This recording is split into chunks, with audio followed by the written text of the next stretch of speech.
Hey everyone. I wanted to document my Nirvana collection, and I figured there's maybe some other people out there that might find this interesting too. Nirvana were my favorite band as a kid when I was just starting to get really into music, and this is what I spent all of my pocket money on.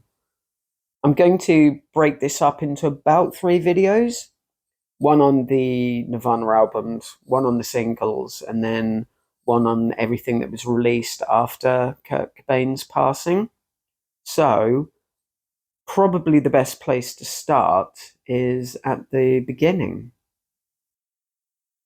Released June 15th, 1989, on Sub Pop Records, and the only album to feature original drummer Chad Channing, Bleach was Nirvana's debut album. This is the Geffen reissue from '92. After the explosion in popularity of Nevermind, Sub Pop and Geffen got together to reissue Bleach. This hit 89 on the US Billboard 200 and 33 over here in the UK.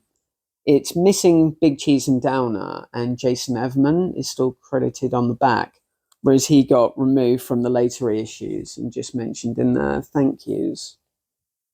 Originally, the working title of Bleach was Too Many Humans, but when the band were driving through San Francisco on tour, they kept seeing drug awareness posters advising people to bleach their works, meaning for addicts to clean their needles before use.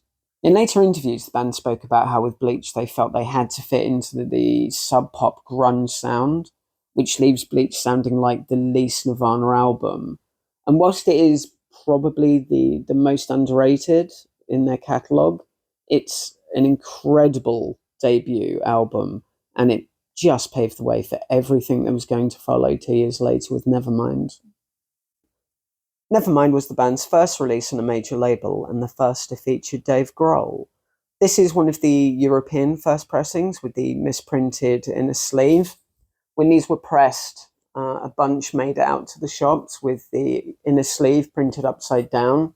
So it's okay one way, but when you flip it over, it's upside down. Nevermind was released in September '91, and by January '92, it had knocked Michael Jackson off the Billboard 200 and was selling over 300,000 copies a week. These first pressings go for crazy money now, but the reissues sound great. But the cover art on them seems to be getting darker and darker.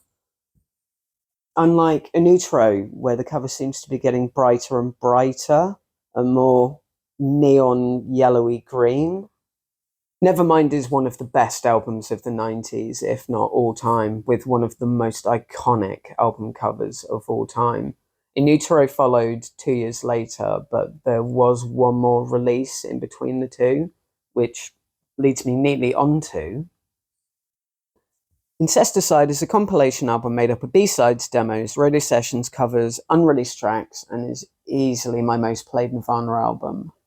This copy is my European first press in '92.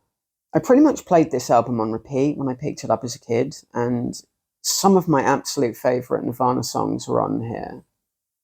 It's got 4 different drummers playing on it: Chad Channing, Dan Peters, Del Crover, and Dave Grohl. Geffen decided against heavily advertising Incesticide because they're worried about Nirvana burnout. In the year and a half before Incesticide released, Nevermind and all of the singles from it had done incredibly well. So Incesticide launched with very little marketing behind it.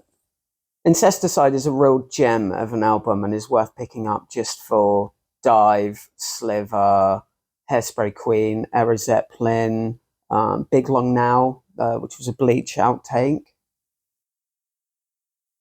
If I could only ever listen to one Nirvana album, I would probably pick Incesticide.